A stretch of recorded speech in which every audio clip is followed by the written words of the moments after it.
পৃথিবীর নরকে আপনাকে স্বাগতম। কল্পনা করুন একটা দেশ যেখানে আপনার চুলের স্টাইল ঠিক করে দেয় সরকার, যেখানে আপনার প্রতিবেশী আপনার গোয়েন্দা, আর যেখানে একটু ভুল মানেই মৃত্যুদণ্ড।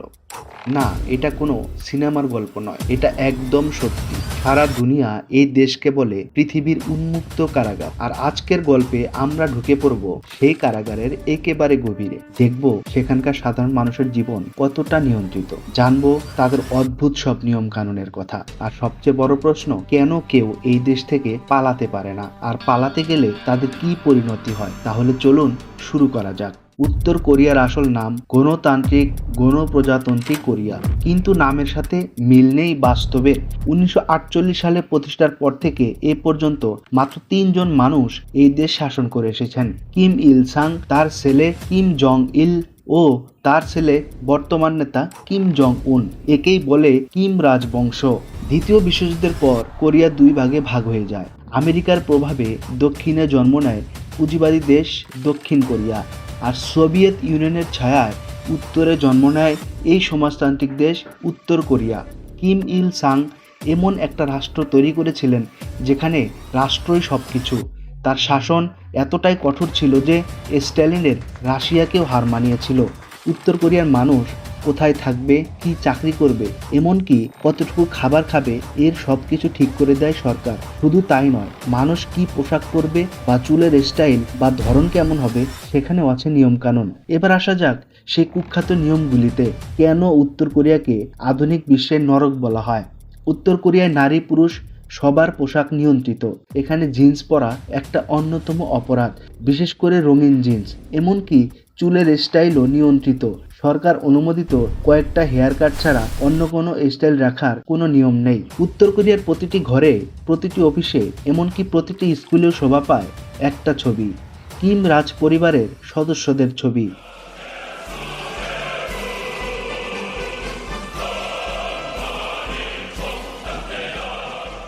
এই ছবি টাঙিয়ে রাখা বাধ্যতামূলক।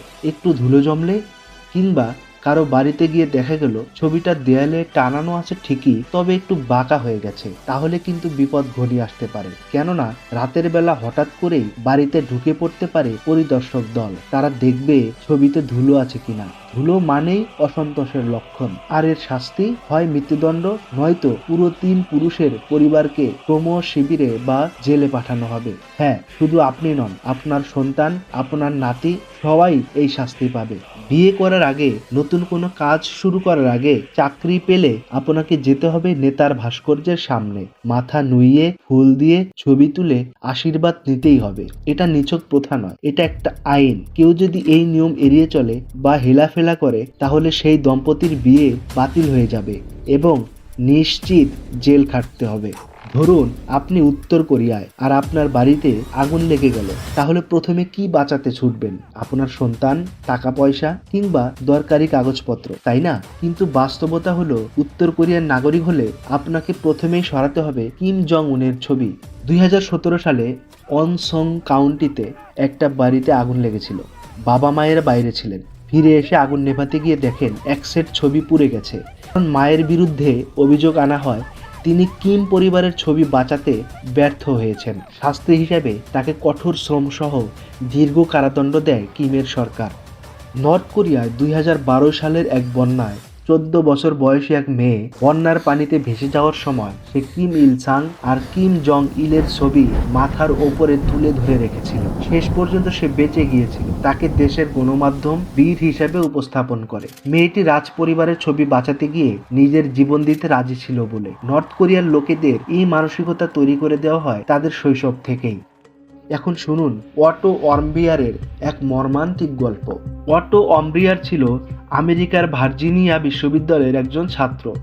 2015 সালের শেষে সে উত্তর কোরিয়ায় বেড়াতে আসে। সে যে হোটেলে উঠেছিল তার দেওয়ালে থাকা একটা রাজনৈতিক পোস্টার সে নিছক মজার ছেলে খুলে ফেলেছিল। সিসিটিভিতে সে ঘটনা ধরা পড়েছিল। এই ঘটনা ধরা পড়ার পর তাকে সঙ্গে সঙ্গে গ্রেপ্তার করে কিম জং উনের পুলিশ। পরে সংবাদ সম্মেলনে তাকে প্রকাশ্যে কাঁদিয়ে ক্ষমা চাওয়ানো হয়। Please, I এরপর তাকে দেওয়া হয় 15 বছরের সশ্রম কারাদণ্ড। কারাগারে দীর্ঘ 17 মাস নির্যাতনের পর অটো ওয়ার্মবিয়ার কোমায় চলে যায়। তারপর প্রেসিডেন্ট ডোনাল্ড ট্রাম্পের তৎপরতায় 2017 সালের জুনে নর্থ কোরিয়া তাকে ছেড়ে দেয়। সেখান থেকে মুক্তি পেয়ে আমেরিকা ফেরার মাত্র 6 দিন পরে মাত্র 22 বছর বয়সে তার করুণ মৃত্যু হয়। শুধু নেতার সম্মানে আঘাত করার অপরাধে একজন আমেরিকান তরুণের জীবন কেড়ে নিয়েছিল এই পৃথিবীর নরক। উত্তর কোরিয়া মাত্র 4 থেকে 5টি সরকারি টিভি চ্যানেল আছে, কোনো বেসরকারি চ্যানেল নেই। ঘুরে ফিরে এই চ্যানেলগুলি আপনাকে দেখতে হবে। আর এই চ্যানেলগুলিতে সারাক্ষণ কিম জং উন, তার বাপ দাদা আর তাদের রাজ পরিবারের গুণ কীর্তন চলতে থাকে। উত্তর কোরিয়ায় গ্লোবাল ইন্টারনেট নেই। এখানকার মানুষ Facebook, Instagram, WhatsApp, YouTube, Twitter এসব কিছুই ব্যবহার করতে পারে না। সবকিছুই এখানে নিষিদ্ধ। কিম জং উন নিজেই তৈরি করেছেন আলাদা একটা ইন্টারনেট। এই ইন্টারনেট কেবল উত্তর কোরিয়ার জন্যই তৈরি করা। তবে শুধু ভিআইপি বা অভিজাতরা ইন্টারনেট ব্যবহার করতে পারে। তবে তার জন্য নিতে হবে রাষ্ট্রের অনুমতি। বিদেশি কোনো সিনেমা বা ড্রামা দেখার সুযোগ নেই। দেখতে গিয়ে ধরা পড়লেই বিপদ। এজন্য আছে ভয়াবহ শাস্তির ব্যবস্থা। শুধু যে দেখা যাবে না তাই নয়, সম্প্রতি নিয়ম করা হয়েছে ছেলে মেয়েরা যদি বিদেশি কোনো সিনেমা দেখে তাহলে তাদের মা বাবাকে 6 মাসের জন্য শ্রম শিবির কারাগারে পাঠানো হবে, আর সেই সন্তানকে দেওয়া হবে 5 বছরের জেল।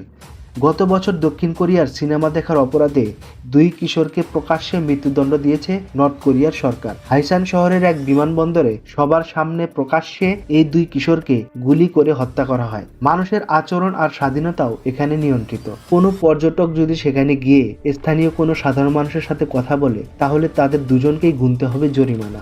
উত্তর কোরিয়ায় কোনো ধর্ম নেই। এটা পুরোপুরি একটা নাস্তিক রাষ্ট্র। ধর্ম এখানে কঠোরভাবে নিষিদ্ধ। ধর্ম চর্চা করা দণ্ডনীয় অপরাধ। এখানে বাইবেল, কুরআন বা অন্য কোনো ধর্মগ্রন্থ পড়া কিংবা সঙ্গে রাখা শাস্তিযোগ্য অপরাধ। বাইবেল রাখার জায়গা কোথায় হওয়া উচিত?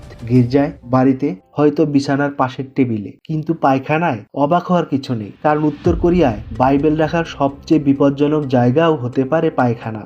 2014 সালে 56 বছর বয়সী এক আমেরিকান পর্যটক, তার নাম জেফ্রি ফল, উত্তর কোরিয়া ভ্রমণে গিয়ে তিনি ইচ্ছে করেই চংজেন শহরের একটা ক্লাবের টয়লেটে একটা কোরিয়ান ইংলিশ বাইবেল রেখে এসেছিলেন। জেফ্রি ভেবেছিলেন এই লুকোনো জায়গা থেকে কেউ বাইবেলটা খুঁজে পেয়ে হয়তো পড়বে। ওই ক্লাবের কর্মচারীরা পায়খানায় সেই বাইবেলটি খুঁজে পায় আর সাথে সাথে পুলিশকে খবর দেয়। ফল যখন বিমানবন্দরে দেশে ফেরার অপেক্ষায়, রানওয়েতে তার বিমান রেডি, একটু পরে আমেরিকায় উড়াল দেবেন ফল, ঠিক সেই মুহূর্তে তাকে গ্রেপ্তার করে নর্থ কোরিয়ার পুলিশ। এক টুকরো বাইবেলের দাম তাকে দিতে হয়েছিল মোট 170 দিন কারাগারে থেকে। শেষ পর্যন্ত সুইডেনের মধ্যস্থতায় 6 মাস জেল খেটে জেফ্রি ফল মুক্তি পায় এবং তার দেশ আমেরিকায় ফিরতে পারে। উত্তর কোরিয়ার মানুষের দৈনন্দিন জীবন সম্পূর্ণ নিয়ন্ত্রিত। সেখানে কন্ডম কেনাবেচা নিষিদ্ধ। কেউ কন্ডম ব্যবহার করতে পারবে না। জন্ম নিয়ন্ত্রণের কোনো উপায় নেই বললেই চলে। মেয়েদের জন্য আধুনিক স্যানিটারি প্যাড বা ন্যাপকিন ব্যবহারও নিষিদ্ধ। এমনকি নিজের বাড়ি বা গাড়ি কেনাও এখানে নিষিদ্ধ। কোনো ব্যক্তিগত মালিকানা নেই। আপনি ব্যক্তিগতভাবে কিছুই কিনতে পারবেন না। কোনো সম্পদ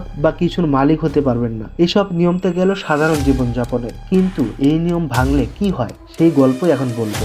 আইন ভাঙলে শাস্তি। নিষেধের বেড়াজাল ভাঙতে গেলে মৃত্যু নিশ্চিত।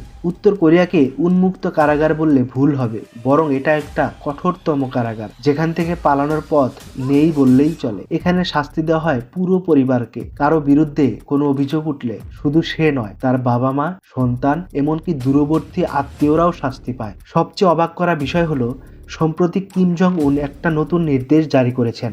তাতে বলা হয়েছে আত্মহত্যা করাও অপরাধ। হ্যাঁ, শুনে অবাক হচ্ছেন? আত্মহত্যা আগে থেকে নর্থ কোরিয়ায় নিষিদ্ধ ছিল, কিন্তু এখন নিয়ম করা হয়েছে কেউ যদি আত্মহত্যার চেষ্টা করে আর বেঁচে যায় তাহলে তাকে মৃত্যুদণ্ড দেওয়া হবে। কারণ সরকার মনে করে আত্মহত্যা মানে রাষ্ট্রের প্রতি অনাস্থা, আর রাষ্ট্রের প্রতি অনাস্থা মানে রাষ্ট্রদ্রোহিতা, আর এর একটাই শাস্তি, তা হলো মৃত্যুদণ্ড। স্কেপ করলেই মৃত্যুদণ্ড। কেন কেউ পালাতে পারে না? এত নিয়ম, এত শাস্তি, তাহলে কেন কেউ পালায় না? প্রশ্নটা ঠিকই, কিন্তু আসল কথা হলো পালাতে গেলে মৃত্যু প্রায় নিশ্চিত। উত্তর কোরিয়ার চারপাশ ঘিরে আছে মাইনফিল্ড আর কাঁটাতারের বেড়া, আছে কঠোর সীমান্ত প্রহরী। একমাত্র স্থলপথে পালানোর সম্ভাব্য জায়গা হলো চীন বা রাশিয়ার সীমান্ত, কিন্তু সেটাও প্রায় অসম্ভব। কারণ শুধু সীমান্ত পার হয় শেষ কথা নয়, পার হয়ে যাওয়ার পর ধরা পড়লে ফেরত পাঠিয়ে দেওয়া হয়, আর ফেরত গেলে একেবারে রক্ষা নেই। সবার সামনে প্রকাশ্যে দেওয়া হয় মৃত্যুদণ্ড। তবে ভাগ্যক্রমে এই নরক থেকে যারা পালাতে পেরেছে তাদের গল্প শুনলে গায়ে কাটা দেয়। As long as I remember being in North Korea, there wasn't even a second that I wasn't worried about surviving. It was very clear to me that I would die easily from starvation or disease. or like government to arrest your parents. প্রতিটি গ্রামে প্রতিটি পাড়ায় আছে ইনমিন বান নামের এক নজরদারি committee. ভাবতে পারেন সবসময় কেউ না কেউ আপনাকে দেখছে, কিন্তু তারপরও যারা পালানোর চেষ্টা করে তাদের অধিকাংশ কিন্তু ধরা পড়ে যায়, আর ধরা পড়লে পুরো পরিবারকে গুলি করে হত্যা করা হয়। শুধু তাই নয়, তাদের গ্রামের বাকি সবাইকে তা দেখতে বাধ্য করা হয়, যাতে কেউ আর কখনো পালানোর কথা ঘূর্ণাক্ষরেও না ভাবে।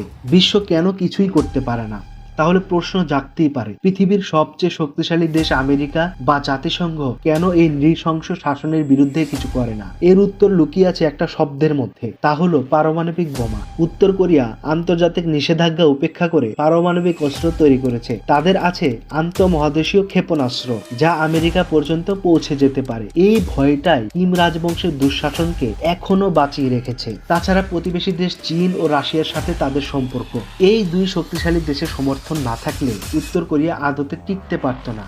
তবে ধীরে ধীরে উত্তর কোরিয়ায় অর্থনৈতিক চাপ কিন্তু বাড়ছে। এখন উত্তর কোরিয়ার অর্থনীতির অবস্থা একদমই ভালো নয়। সোভিয়েত ভেঙে যাওয়ার পর থেকে এই দেশ হয়ে গেছে দরিদ্র থেকে দরিদ্রতম। তাদের মাথাপিছু আয় দক্ষিণ কোরিয়ার মাত্র 3.4%। দেশে সাধারণ মানুষগুলি অনাহারে কষ্ট পাচ্ছে, কিন্তু এই দুর্যোগের খবর কখনো দেশের মানুষের কাছে পৌঁছায় না। পৃথিবীর নরকের শেষ সত্য, উত্তর কোরিয়া আজও একটা রহস্যের নাম। বাইরে থেকে দেখলে মনে হয় শক্তিশালী এক জাতি, কিন্তু ভেতরে লুকিয়ে আছে 2,50,00,000-এরও অধিক মানুষের আর্তনাদ। কিন্তু এই গল্পের শেষ কোথায়? কবে খুলবে এই কারাগারের দরজা? কবে স্বাদ পাবে সাধারণ মানুষ স্বাধীনতার? এই প্রশ্নগুলোর উত্তর আজও অজানা। তবে এটুকু নিশ্চিত, পৃথিবীর ইতিহাসে উত্তর কোরিয়ার এই অধ্যায়টা মানব সভ্যতার জন্য একটা কালিমা হয়ে থাকবে।